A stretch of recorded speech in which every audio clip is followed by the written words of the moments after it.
طبعا يعني خدمة المرأة في بيتها مسألة خلافية عند العلماء.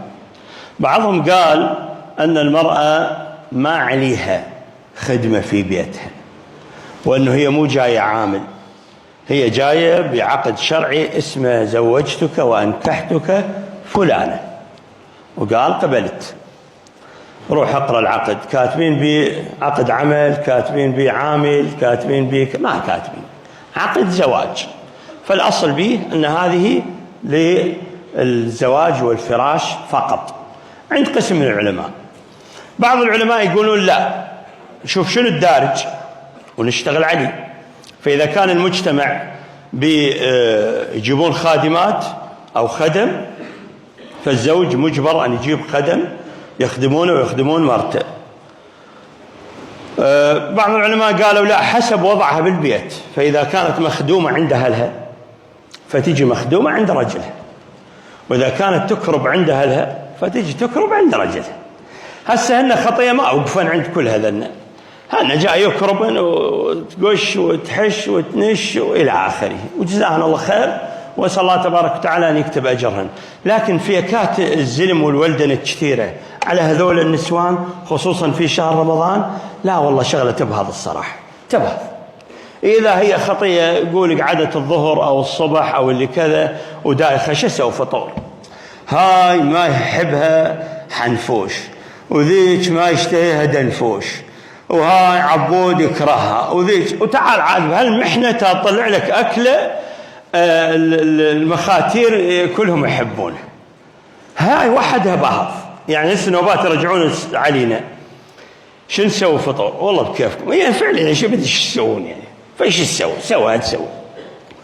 وجتك خلق الله عادينا، هذا كان قاض بالتليفون النهار كله، هذا كان نايم النهار كله، هذا حتى لو كنت تشتغل وتعبان ومدري ايش وكذا، هذول هم ما كانوا كانوا خطيه يركضون ويطرقون ومدري شنو.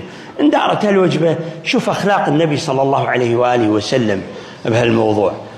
يقول ابو هريره ان النبي صلى الله عليه وسلم ما عاب طعاما قط، ما يعيب على طعام النبي عليه الصلاه والسلام، ان اشتهاه اكله وإن كرهه تركه. بس يشتهي النبي عليه الصلاة والسلام منه يأكل، ما يشتهي يترك، لا يمشكل ولا ليش ولا هاي وين ولا كذا. هذا رهم اليوم هذاك يرهم باكر، بالتالي ترى ما كنت بغزوة بدر وهاي جيتك يعني هم وين كنت مثلا، وحيل حيل وتشتغل، ضاعت عليك وجبة واحدة وهاي وجبة. والله إذا أكلتها خبز فهي نعمة، وإذا أكلتها شوربة فهي نعمة، وإذا ثرت مرقة طيبة، وإذا مدري شنو.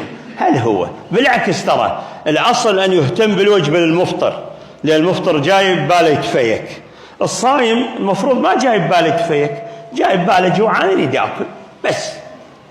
فهيجي حقيقة يعني بيهم خطية شكون، وبيه هو هذا الواقع. هاي المرأة تحتاج لما نجي على الفطور، والله يا أم فلان جزاك الله خير وبارك الله بيك وجاي نتعبك ويانا، وإن شاء الله تحصلين أجر إفطار الصائم ومدري إيش، كلمتين طيبة حتى تلحق تقدر تسوي لك السحور والفطور اللي وراه. بس مال والله على قول ذاك الواحد قال هذا الأكل يعوزه ويتهفى راشدي. واحد له تمثيل شعوزه، قال كل شيء ما يعوزه، طلع زين والحمد لله ما عايز أي شيء. فحقيقة الناس تعبانة، ممكن حرب ممكن برد ممكن أنت نايم هم ما نايمين، فهذه مسألة أيضا ينتبه لها. أسأل الله تبارك وتعالى أن يعلمنا وإياكم ما ينفعنا وينفعنا بما علمنا. صلى الله على سيدنا محمد وعلى آله وصحبه وسلم تسليما.